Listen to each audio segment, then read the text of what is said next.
Shalom, selamat pagi Bapak Ibu, Saudara-saudari yang terkasih di dalam Tuhan. Senang sekali kami boleh kembali menjumpai Anda dan melayani Anda di dalam ibadah GP Kris Kelapa Gading hari ini. Dimanapun Anda berada saat ini, kami selalu berharap Anda selalu sehat dan dalam penyertaan Tuhan. Sebelum kita memulai ibadah kita hari ini, izinkan saya untuk membacakan warta kita hari ini. Yang pertama, ibadah persekutuan doa akan diadakan seperti biasa setiap hari Kamis pukul 7 malam.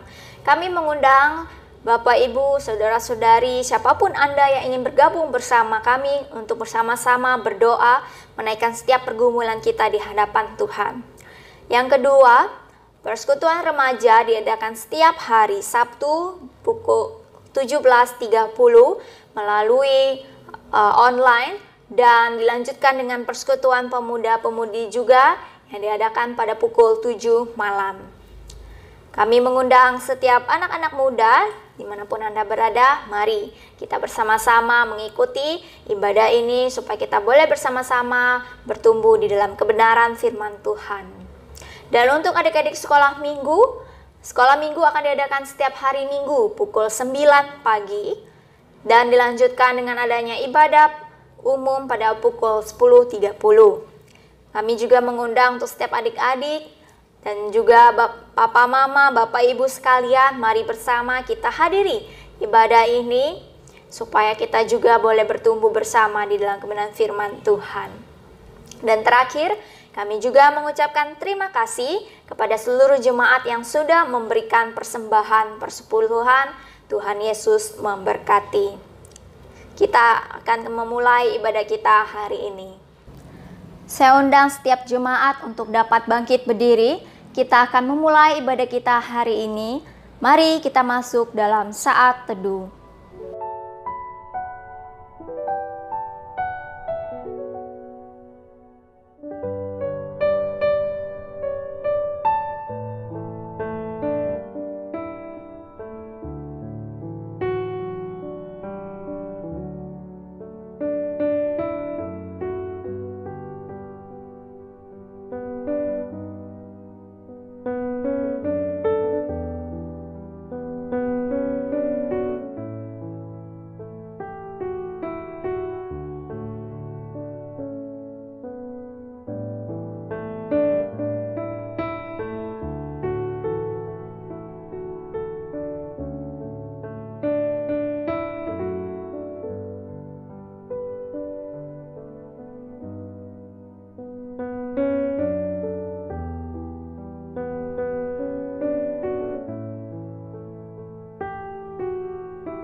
Pertolongan kita ialah dari Tuhan yang telah menjadikan langit dan bumi dan yang telah memilih kita sebelum dunia dijadikan, supaya kita kudus dan tak bercacat di hadapannya. Kiranya Allah Bapa yang Maha Kasih, Juru Selamat kita Yesus Kristus, dan penghiburan dari Roh Kudus menyertai ibadah kita ini dari awal hingga selesai. Amin. Jemaat dipersilakan duduk kembali. Pujilah Tuhan, hai jiwaku, dan segenap yang ada di dalam diriku. Pujilah namanya yang kudus. Jangan lupakan semua kebaikannya. Dialah yang mengampuni kita. Dia yang menebus segala dosa kita. Dengan apa ku balas kasih-Mu Tuhan? Ku mau selalu bersyukur untuk segala yang kuterima dari-Mu.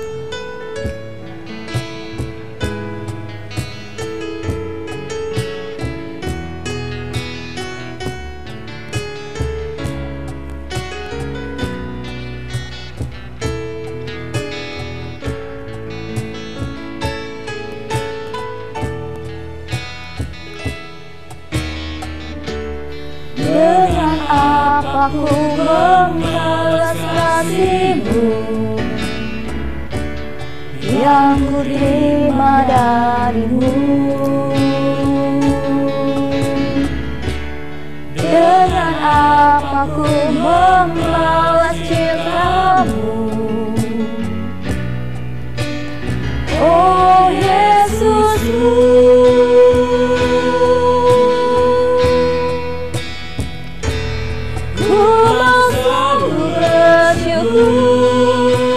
selalu bersyukur, Kau Tuhan yang setia, yang selalu menopangku. Mau selalu bersyukur, selalu bersyukur, Kau Bapa-Ku yang setia.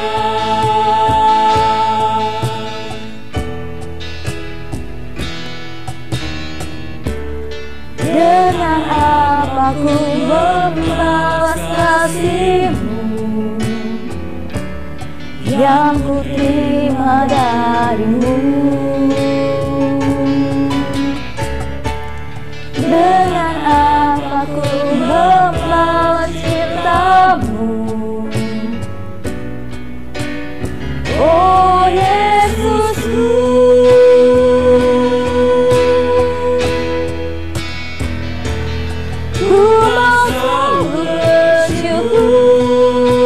selalu bersyukur, Kau Tuhan yang setia, yang selalu menopangku. Mau selalu bersyukur, selalu bersyukur, Kau Bapa-Ku yang setia.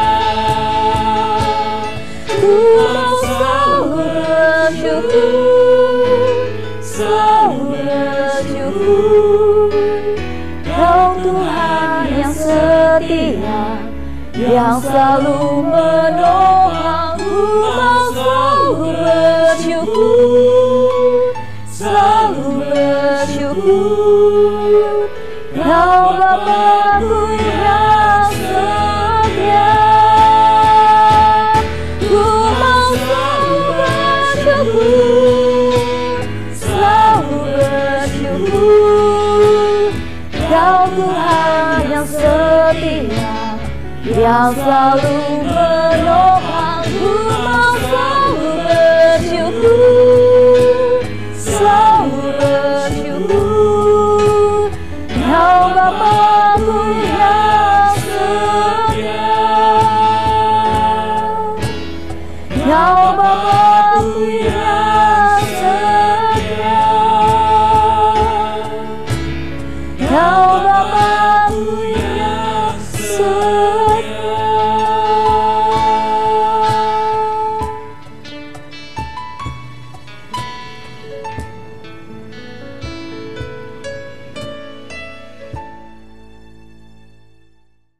Mari bersama kita masuk di dalam doa. Ya Tuhan Allah kami yang bertata di dalam kerajaan sorga, terima kasih ya Tuhan untuk kasih setiamu, untuk penyertaan bagi setiap kami. Setiap detik, setiap menit, setiap waktu Engkau tidak pernah meninggalkan kami ya Tuhan. Dan kami mau bersyukur untuk hal itu. Dan pada hari ini ya Tuhan, kami bersama-sama dari manapun kami saat ini, kami mau duduk diam, kami mau menyiapkan hati kami untuk beribadah kepada Engkau, kami mau memuji Engkau, memuliakan nama Engkau, dan terlebih lagi kami ingin mendengarkan kebenaran firman Tuhan. Tuhan, kiranya Engkau Roh Kudus-Mu hadir di setiap hati kami, supaya kami boleh sungguh-sungguh, boleh benar-benar ya Tuhan menikmati ibadah kami hari ini. Berkati tim pelayanan yang akan melayani hari ini, berkati juga hamba-Mu yang akan menyampaikan kebenaran firman Tuhan, dan berkati juga untuk ibadah ini. Kami berdoa ya Tuhan, hanya di dalam satu nama Tuhan kami, Yesus Kristus, kami sudah berdoa dan mengucap syukur. Amin.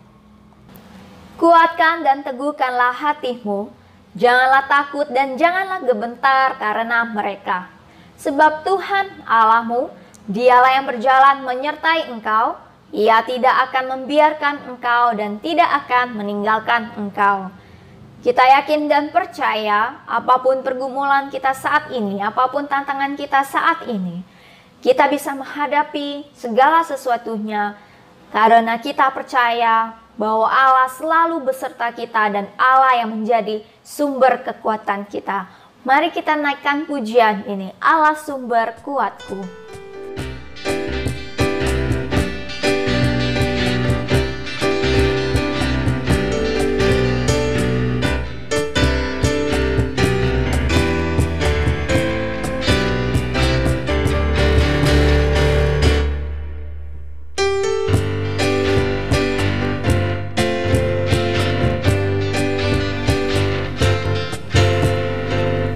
Hanya Kau milikku di surga, tiada yang ku ingini di bumi, hanya Kau. Tak ku andalkan kekuatanku, namun yang pasti Kau tetap selamanya.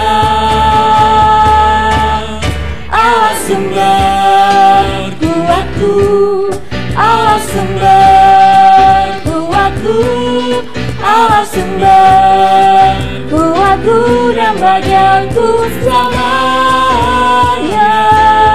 Allah sumber kuatku, Allah sumber kuatku, Allah sumber kuatku dan bagianku selamanya, selamanya.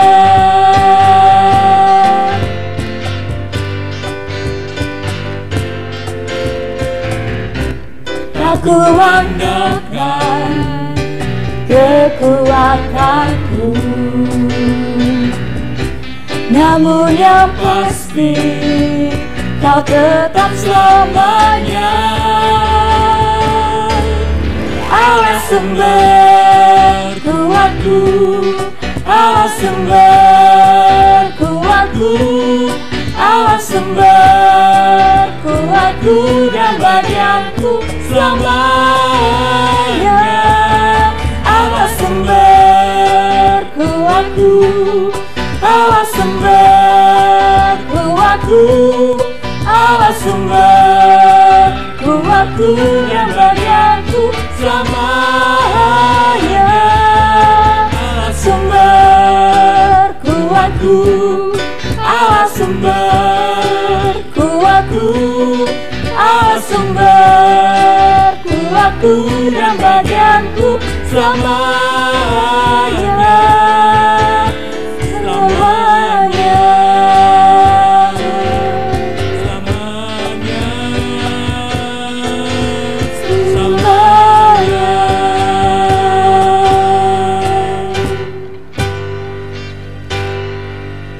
Sebentar kita akan mendengarkan kebenaran firman Tuhan yang akan disampaikan oleh hamba-Nya. Marilah kita siapkan hati kita untuk menyambut kebenaran firman Tuhan hari ini dengan mengangkat satu pujian, Bapa Surgawi memeliharaku.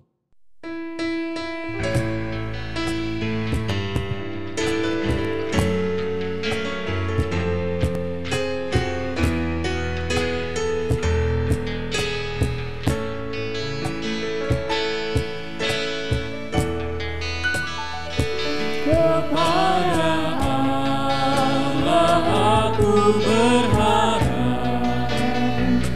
di darat atau di laut yang gelap, setiap saat waktu penat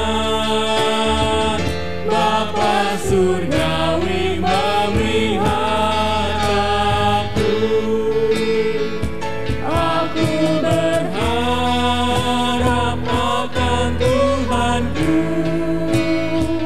di ngarai atau dalam laut penuh. Ku tak gentar, nyata ingat Bapa Surgawi memeliharaku.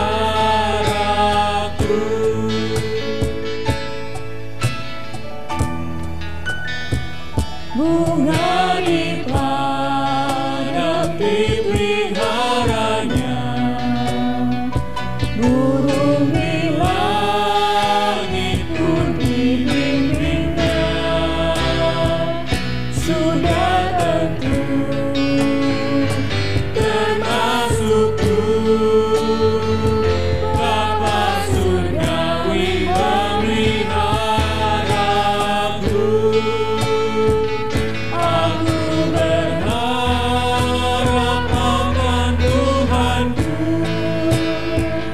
di ngarai atau dalam laut penuh.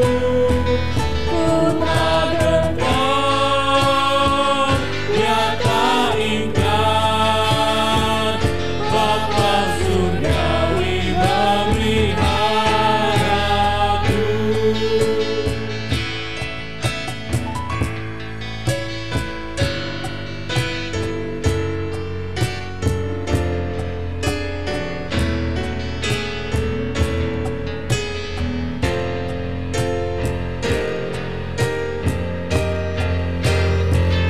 Walaupun jalanku jadi gelap, juru selamatku tak pernah lelah. Dipimpinnya aku pulang, Bapa Surgawi memeliharaku. Aku berharap akan Tuhanku, di ngarai atau dalam laut penuh. Ku tak gentar, nyata ingat Bapa Surgawi memeliharaku. Bapa Surgawi memeliharaku. Bapa Surgawi memeliharaku.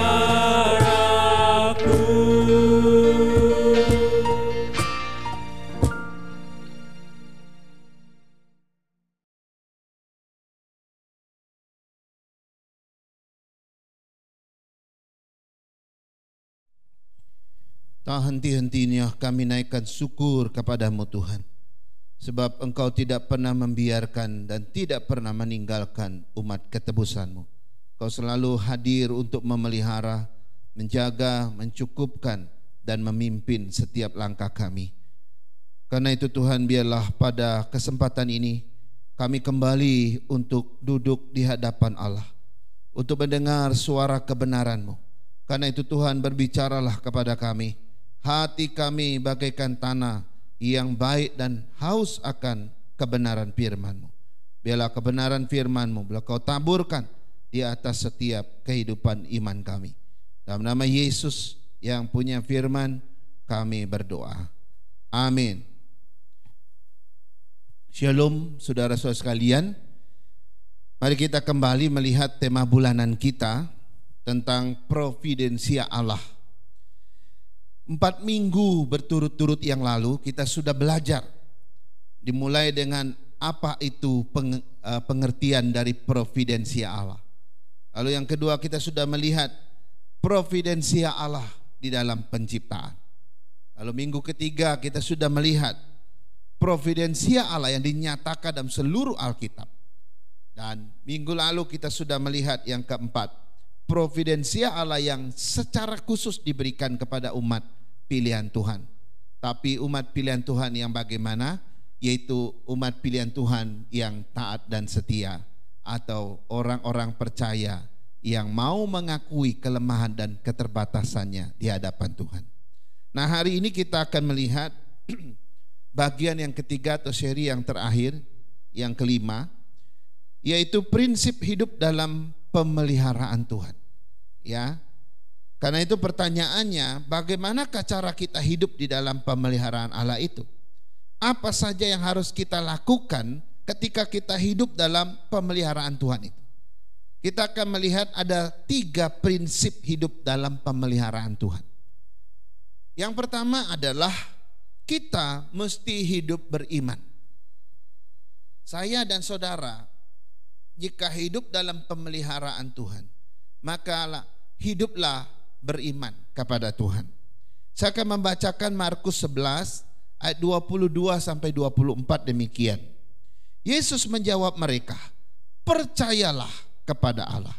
Aku berkata kepadamu, sesungguhnya barang siapa berkata kepada gunung ini, beranjaklah dan tercampaklah ke dalam laut, asal tidak bimbang hatinya, tetapi percaya bahwa apa yang dikatakannya itu akan terjadi, maka hal itu akan terjadi baginya." Ayat 24. Karena itu aku berkata kepadamu, apa saja yang kamu minta dan doakan, percayalah bahwa kamu telah menerimanya, maka hal itu akan diberikan kepadamu. Wow, luar biasa saudara-saudara. Nah, masalah umat Tuhan dari dulu sampai sekarang saudara-saudara adalah masalah tidak percaya. Masalah orang-orang Kristen dari dulu sampai hari ini adalah masalah tidak percaya sama Tuhan. Tuhan sebenarnya sudah menyediakan satu paket pemeliharaan pada kita. Satu paket pemeliharaan Tuhan itu dia sudah siapkan.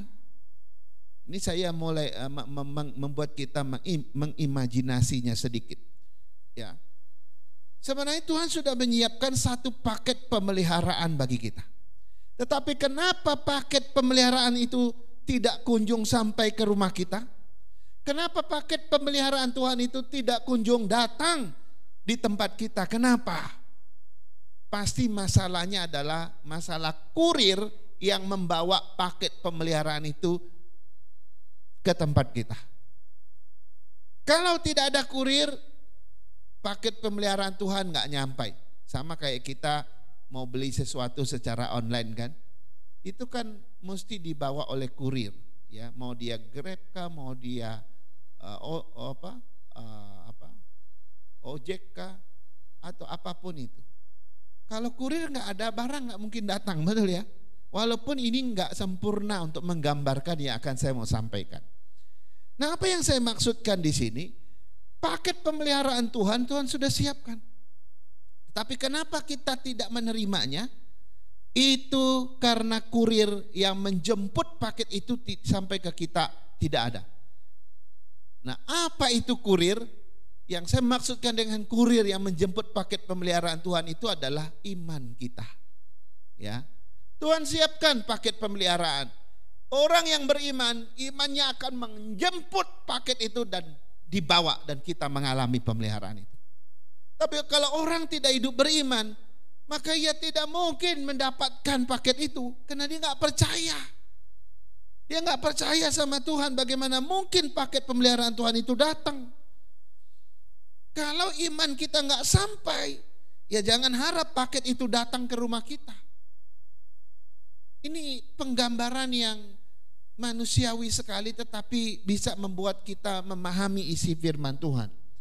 Nah, ada 3 ayat yang kita baca tadi.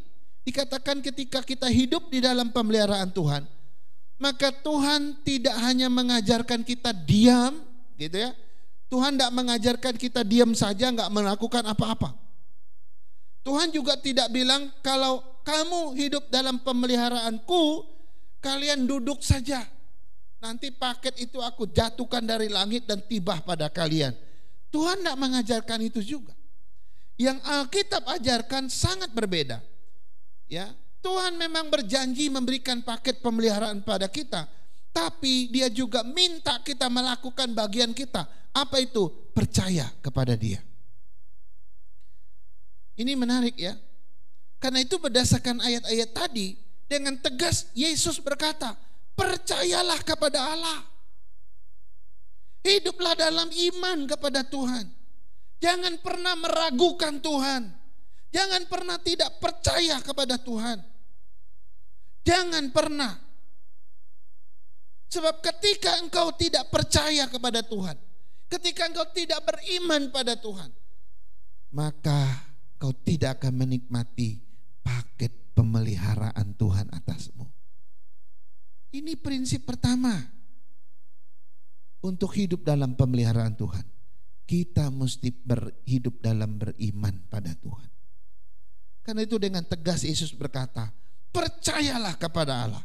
Barang siapa berkata kepada gunung ini, beranjaklah dan tercampaklah ke laut, asal tidak bimbang hatinya, tetapi percaya bahwa apa yang dikatakannya itu akan terjadi, maka hal itu akan terjadi baginya.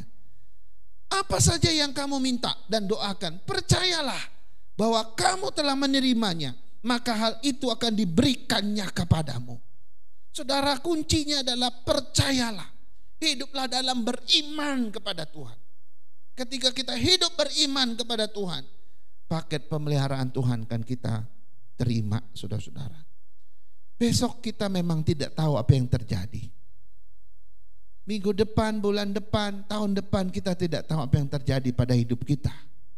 Tetapi Tuhan berkata, jangan takut, jangan khawatir. Percayalah kepada Allah. Hiduplah dalam iman. Hiduplah dalam percaya kepada Allah. Maka pemeliharaan Tuhan terjadi atasmu.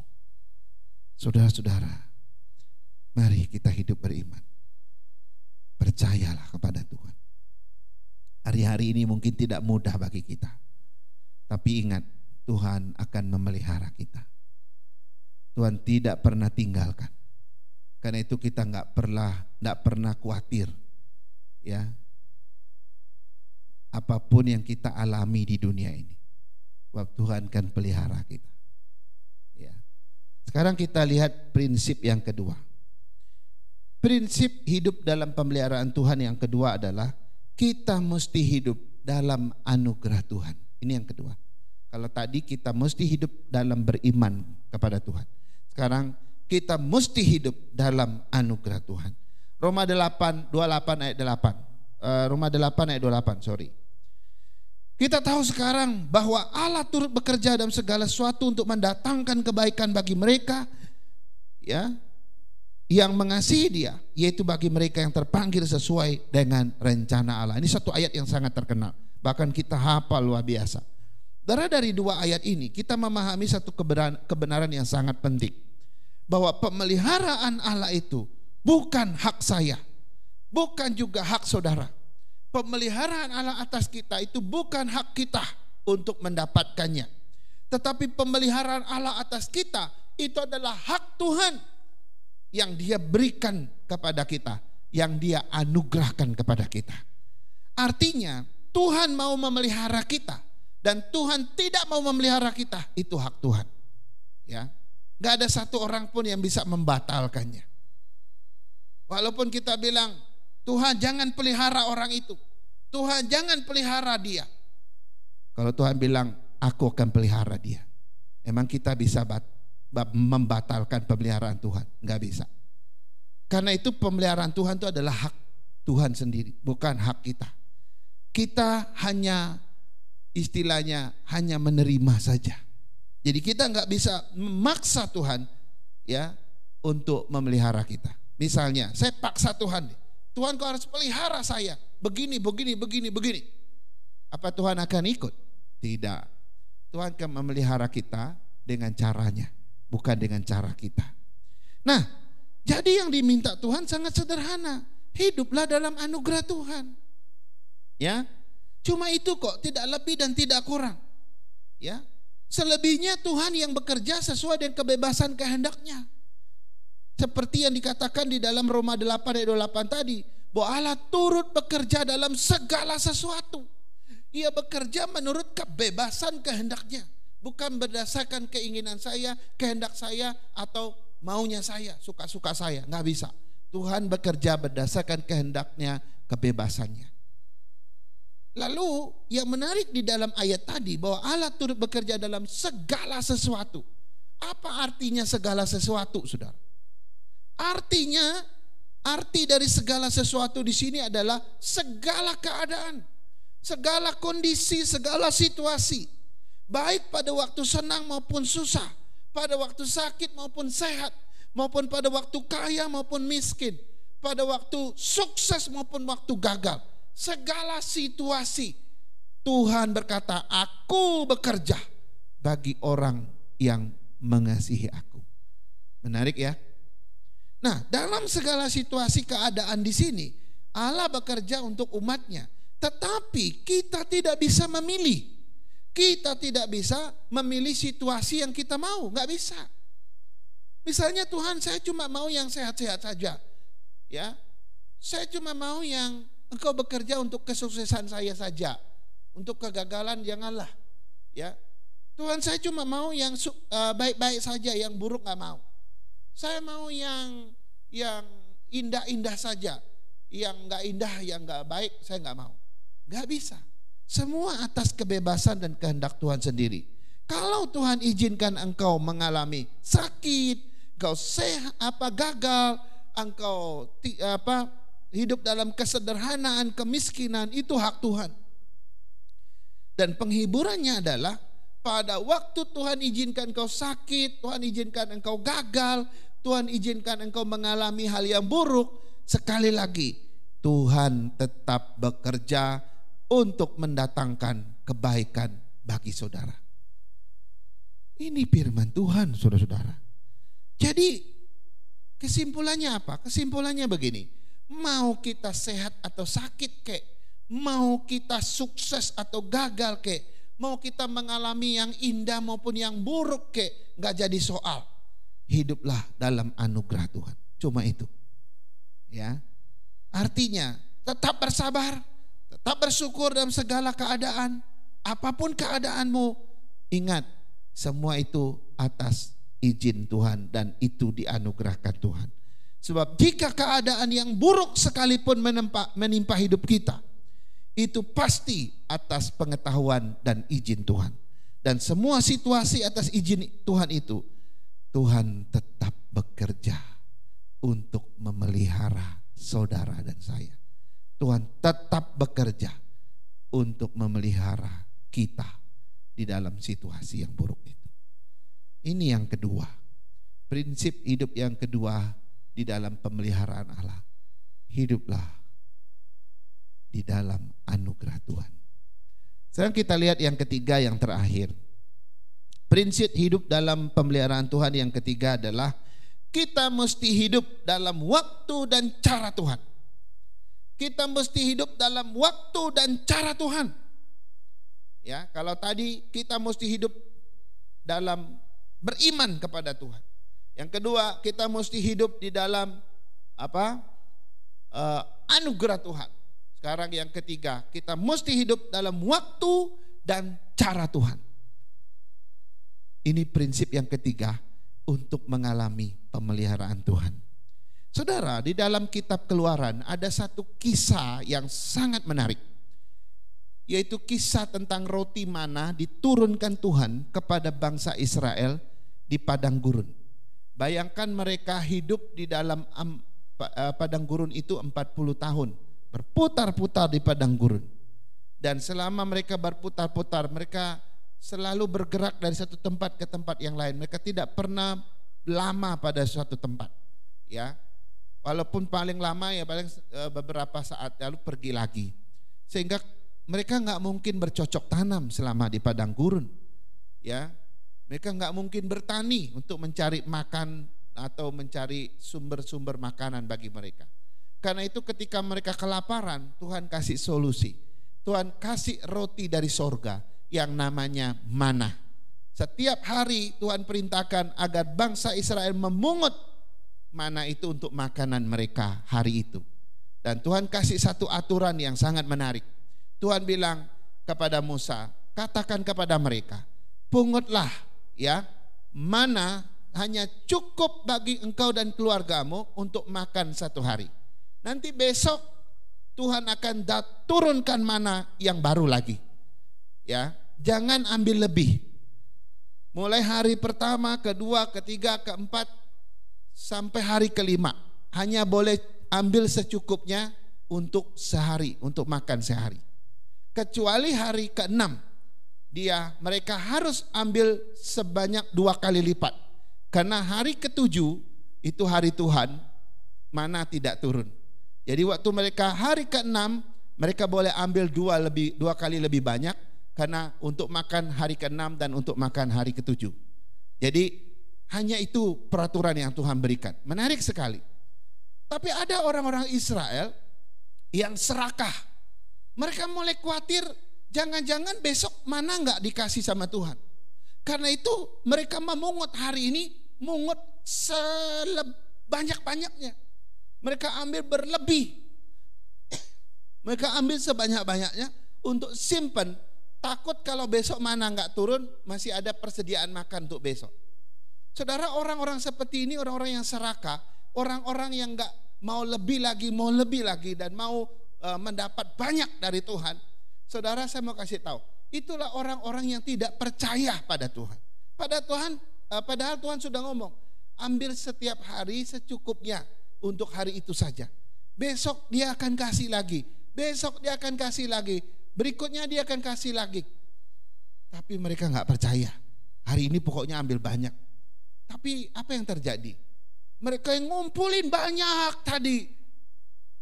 Mau besok pagi yang tadi dikumpulin banyak tidak ada guna. Karena membusuk. Gitu ya. Nah, gambaran ini menjelaskan tentang seperti itulah kondisi kehidupan kita, saudara-saudara. Kita mesti hidup dalam waktu dan cara yang Tuhan ajarkan pada kita. Kalau kita melanggar waktu dan cara Tuhan itu, maka apa yang kita peroleh gak ada gunanya. Dan semuanya akan busuk seperti mana tadi. Banyak orang terjebak di dalam keserakahan dalam hidup ini. Banyak orang terjebak di dalam konsumerisme atau konsumtif, ya sifat-sifat konsumtif. Apa artinya? Akhirnya kita menjadi orang-orang yang memiliki tetapi kita sebenarnya meragukan pemeliharaan Tuhan atas kita. Mereka khawatir ya Tuhan tidak memberikan esok hari, karena itu mereka ambil sebanyak-banyaknya. Mungkin bagian orang pun diambil.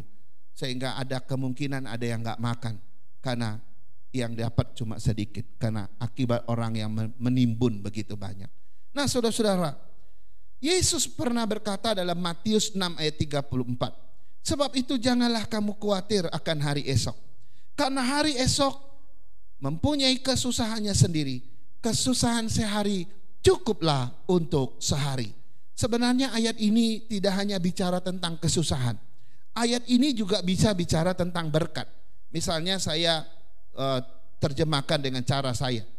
Sebab itu janganlah kamu khawatir akan hari esok, karena hari esok mempunyai berkatnya sendiri, dan berkat sehari cukuplah untuk sehari. Menarik kan? Artinya apa? Tuhan memelihara kita dari sehari ke sehari. Tuhan sengaja memelihara setiap umatnya dari waktu ke waktu, hari ke sehari. Artinya apa? Supaya ini mengajarkan kita bergantung pada Tuhan setiap hari. Kenapa setiap kali kita makan kita bersyukur, tiap kali kita bangun pagi kita berdoa? Kenapa? Karena itu mencerminkan bahwa kita adalah orang yang bergantung pada Tuhan sehari demi sehari. Tuhan mengajarkan kita untuk hidup dalam waktunya dan dengan caranya. Jadi hari yang Tuhan berikan kepada kita, hari sehari itu demi sehari itu, Dia menyatakannya kepada kita setiap hari dan setiap waktu itu. Walaupun mungkin kontennya berbeda pada setiap orang. Dan caranya juga berbeda pada setiap orang. Karena itu kita diminta untuk hidup dalam waktu dan cara Tuhan. Kita nggak boleh hidup dengan waktu dan cara kita sendiri. Kita harus kembali kepada Tuhan. Hiduplah dalam waktu dan caranya, bukan dalam waktu dan cara kita. Ketika kita tidak hidup dengan waktu dan cara Tuhan, maka kita tidak akan pernah merasakan pemeliharaan Tuhan. Karena kita hidup dengan waktu dan cara kita, maka Tuhan tidak memelihara kita. Apa gunanya hidup yang kita hidupi hari ini kalau ternyata yang kita praktekkan adalah kita hidup dengan waktu dan cara kita, bukan dengan cara Tuhan. Ayo umat Tuhan, kalau engkau seorang yang percaya pada Tuhan, selama ini kau hidup dengan waktu dan caramu, bukan dengan cara Tuhan. Ayo kita kembali pada Tuhan. Kita bertobat dari cara itu. Sebab selama kita hidup dengan waktu dan cara kita, kita tidak akan memperkenankan hati Tuhan atas kita. Apalagi pemeliharaannya. Nah, inilah 3 prinsip kita hidup dalam pemeliharaan Tuhan. Kita mesti hidup di dalam beriman kepada Tuhan. Kita mesti hidup di dalam anugerah Tuhan. Dan kita mesti hidup di dalam waktu dan cara Tuhan. Mari kita berdoa. Bapa Surgawi, kami bersyukur dan berterima kasih. Hari ini kami diingatkan kembali bagaimana kami harus hidup di dalam anugerah Tuhan. Bahwa ternyata kami tidak boleh hidup sesuka-suka kami. Tapi kami mesti hidup dalam kriteria yang Tuhan mau. Di dalam prinsip-prinsip yang Tuhan inginkan. Tuhan ingin kami beriman. Tuhan ingin kami hidup dalam anugerahnya. Tuhan ingin kami hidup di dalam waktu dan cara Tuhan. Maafkan kami Tuhan, ampuni kami Tuhan. Jika selama ini kami mengharapkan pemeliharaan Tuhan, tapi kami tidak percaya. Kami mengharapkan pemeliharaan Tuhan, tapi kami hidup suka-suka kami. Kami tidak pernah hidup menurut waktu dan caramu.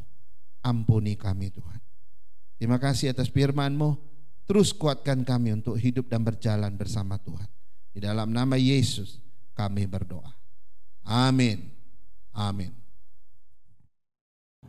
Terima kasih kepada hambanya yang sudah menyampaikan kebenaran firman Tuhan. Tuhan memberkati pelayanan hambanya.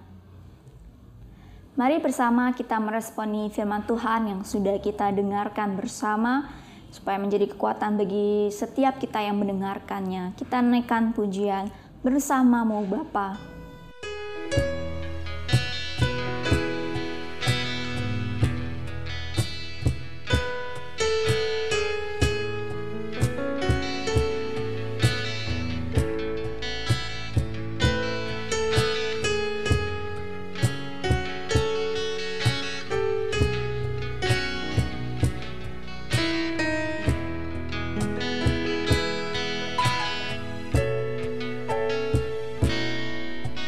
Engkau ada bersamaku di setiap musim hidupku.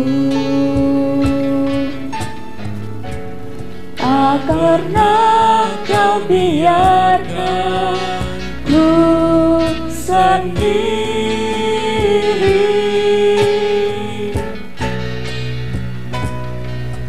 Kekuatan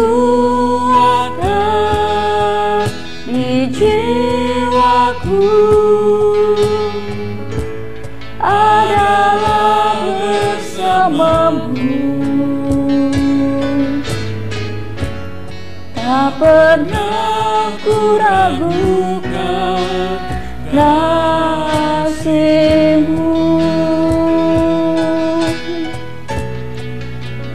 Bersama-Mu Bapa, ku lewati semua. Perkenan-Mu ya, teguhkan hatiku. Engkau yang bertindak, memberi pertolongan. Anugerah-Mu besar melimpah bagiku.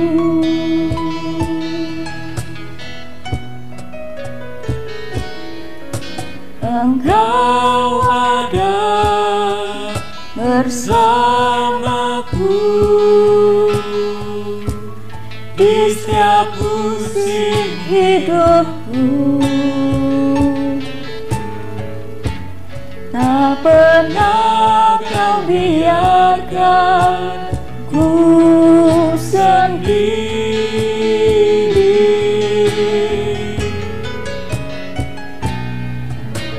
Kekuatan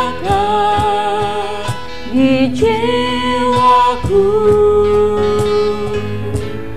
hanyalah bersama-Mu. Tak pernah ku ragukan kasih-Mu.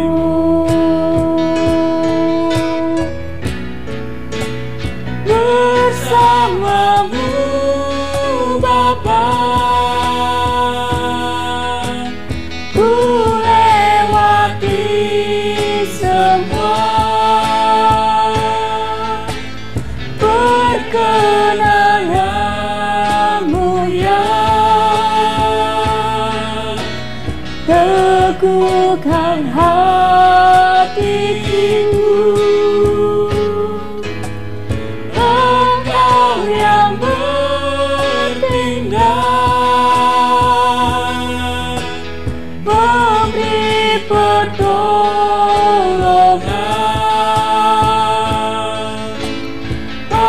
Anugerah-Mu besar melimpah bagiku.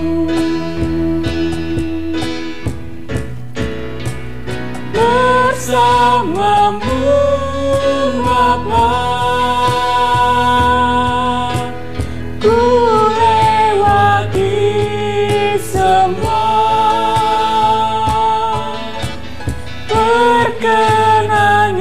Perkenan-Mu ya,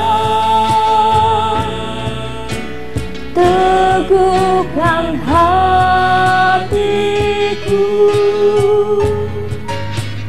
Engkau yang bertindak, memberi pertolongan.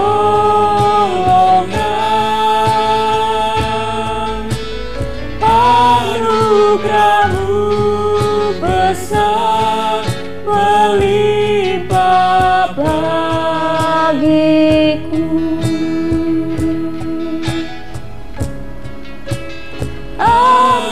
Anugerah-Mu besar melimpah bagiku.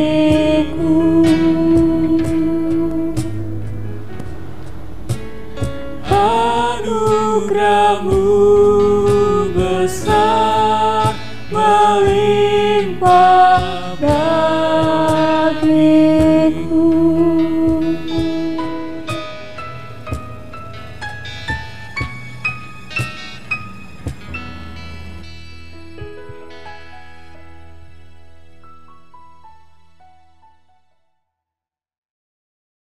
Saya mengundang jemaat untuk dapat bangkit berdiri.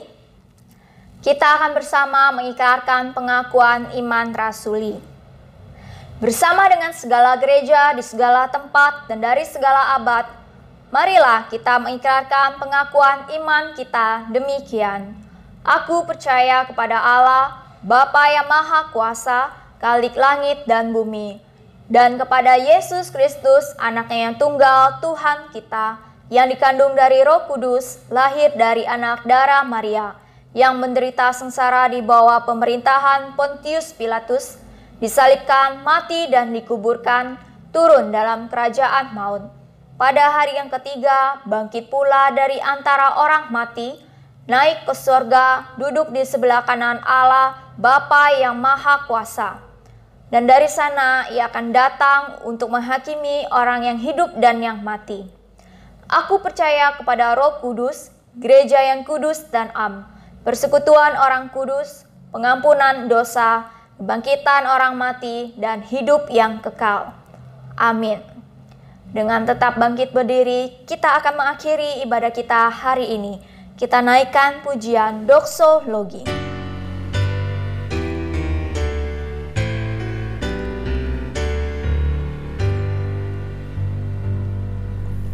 Puji Allah Bapa Putra, puji Allah Roh Kudus, ketiganya yang esa. Mohon selamat sumber berkah.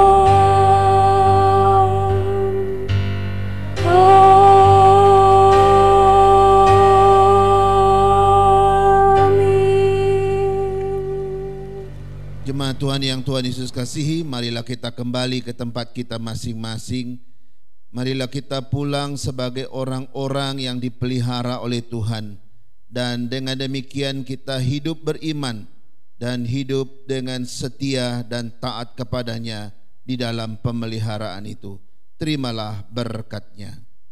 Kiranya kasih dari Allah Bapa kita, anugerah dari Tuhan kita Yesus Kristus, penghiburan, penyertaan dan pimpinan dari Allah Roh Kudus, kiranya menyertai dan memimpin saudara-saudara sekalian hari ini, besok dan seterusnya sampai hari Maranatha. Tuhan Yesus datang menjemput kita saleh-salehnya. Amin. Amin.